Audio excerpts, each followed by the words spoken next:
मैं शारदा, मैं विष्णु पुराण का पंचम अंश का పహలా అధ్యాయ ఆరంభ कर रही हूँ। నేను శారదానండి।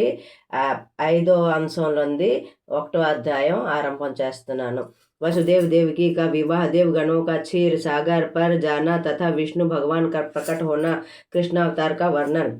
श्री मैत्रेय जी बोले, हे प्रभु, आपने राजाओं के वंश विस्तार का वर्णन किया। अब यदुकुल में भगवान विष्णु का अंशावतार हुआ था, उसका विस्तार पूर्वक वर्णन सुनने का इच्छुक हूँ। उन्होंने कौन कौन से कर्म किए, उन सबका यथावत वर्णन कीजिए। तब श्री पराशर जी ने कहा, हे मैत्रेय, पूर्व काल में देवकी की देवी स्वरूपा पुत्री देवकी का विवाह वसुदेव से हुआ। देवकी से के विदा होते समय कंस उनका सारथी बनकर रथ पहुंचाने के लिए चला।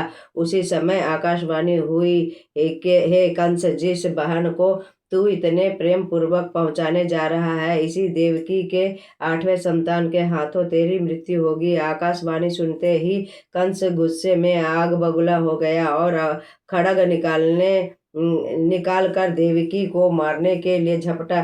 तब वसुदेव ने उसे रोकते हुए कहा, हे मित्र कंस, तुम देवकी का वध न करो। मैं उसके गर्भ से उत्पन्न सभी बालक आपको सौंप दूंगा। तब सत्यवादी वसुदेव के वचन मानकर कंस ने देवकी का वध नहीं किया।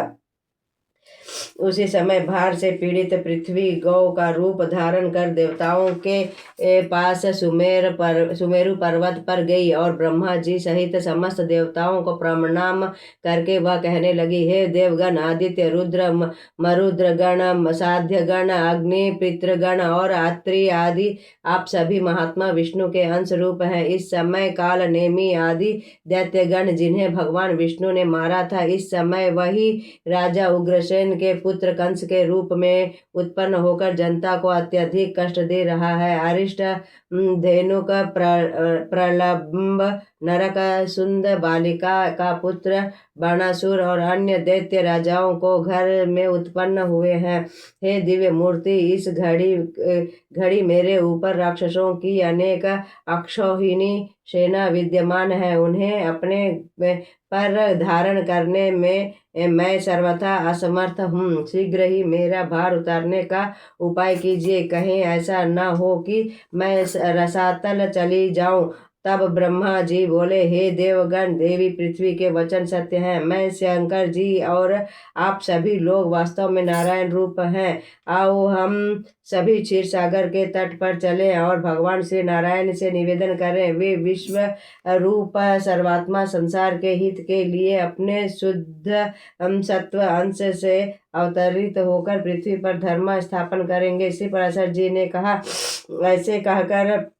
ऐसा कहकर देवताओं सहित ब्रह्मा जी क्षीर सागर के तट पर गए और एकाग्रचित होकर ही श्री नारायण से कहने लगे, हे वेदवाणी के अगोचर प्रभु, परा और अपरा विद्याएं आप ही हैं। हे अत्यंत सूक्ष्म विराज रूप है, सर्वज्ञ शब्द ब्रह्मा आप ही हैं। आप ही वेद हैं तथा शास्त्र भी आप ही हैं। आप ही 4 प्रकार की अग्नि बनकर संपूर्ण जगत को तेज और विभूति दान कहते हैं।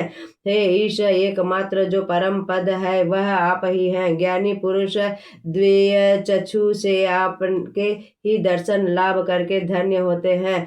भूत, भविष्य, वर्तमान ये तीनों का आपका रूप है। सर्व साक्षी, सर्वत्र सर्वज्ञ, सर्वशक्तिमान और संपूर्ण ज्ञान, बल आदि ऐश्वर्य से युक्त हैं। आपके अंदर श्रम, तंद्रा, भय, क्रोध, काम आदि नहीं है। हे पुरुषोत्तम, आपको नमस्कार है। आप किसी अकारण शरीर ग्रहण नहीं करते, बल्कि धर्म रक्षा के लिए ही करते हैं। इस प्रकार स्तुति सुनकर भी श्री भगवान का विश्व रूप प्रकट करते हुए ब्रह्मा जी से बोले, हे ब्राह्मण, देवताओं सहित तुम्हें जिस वस्तु की इच्छा हो व्यक्त करो। श्री हरि के उस दिव्य रूप को देखकर श्री देवतागण पुनः स्तुति करने लगे। नमो नमस्तेस्तु सहस्रकृत्वा सहस्रबाहो बहुवक्त्रपाद। नमो नमस्ते जगतः प्रवृत्ति विनाश संस्थान करा प्रमेय।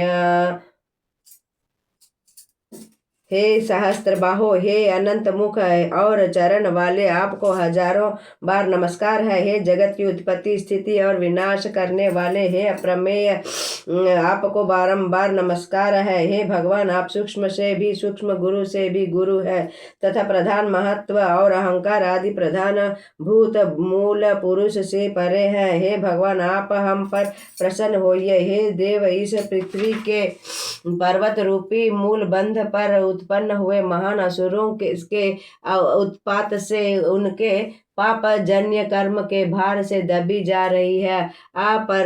अपरिमित वीर संसार का भार उतारने के लिए आपकी शरण में आई है। श्री पराशर जी बोले, हे मैत्रेय जी, देवताओं सहित ब्रह्मा जी द्वारा स्तुति किए जाने पर भगवान श्री नारायण ने अपने श्याम और श्वेत दो केश उखाड़ कर उनसे कहने लगे, मेरे ये दोनों केश पृथ्वी पर अवतरित होकर उसका भार हरण करके सबका कष्ट दूर करेंगे तथा देवगण अपने अपने अंश से पृथ्वी पर अवतार लेकर दैत्यों से युद्ध करेंगे। वसुदेव जी की पत्नी देवकी के गर्भ से मेरा यह श्याम केश 8वें गर्भ के रूप में उत्पन्न होगा और काल नेमी अवतार कंस का वध करेगा। देवर्षि नारद से यह समाचार सुनकर कंस ने वसुदेव तथा देवकी को कारागृह में बंद कर दिया। वसुदेव जी अपने 6 पुत्रों को कंस को सौंपते गए। भगवान विष्णु की प्रेरणा से योग निद्रा उन्हें क्रमशः गर्भ में स्थित करती रही। वह योग निद्रा ही भगवान विष्णु की महामाया है।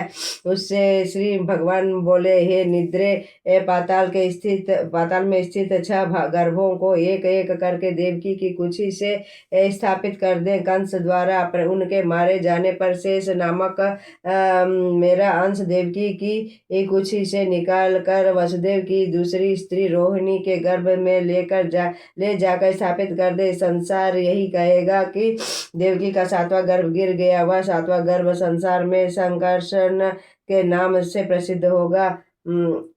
तत्पश्चात देवकी के 8वें गर्भ में मैं स्थित होऊंगा तथा तू यशोदा के गर्भ में चली जाना। वर्षा ऋतु भाद्रपद कृष्ण अष्टमी को और मैं जन्म लूंगा और नवमी को तू उत्पन्न होगी। उस समय मेरी प्रेरणा से वसुदेव जी मुझे यशोदा के घर पहुंचाकर तुझे ले आएंगे। तब कंस तुझे पकड़कर पत्थर शिला पर पटक कर मारने का प्रयास करेगा। तू उसके हाथ से छूटकर आकाश में स्थित हो जाएगी। तू ही शुंभ निशुंभ आदि कई बलशक आली दैत्यों को मारकर संपूर्ण पृथ्वी पर भूति, सन्नति, शांति, क्रांति, लज्जा, धृति आदि कई नामों से पूजित होगी। जो प्राणी प्रातः काल तुझे आर्या, दुर्गा, वेद गर्भा, अंबिका, भद्रा, भद्रकाली, क्षेमदा, भाग्यदा आदि नामों से तेरी स्तुति करेंगे, उनकी समस्त कामनाएं पूर्ण होगी।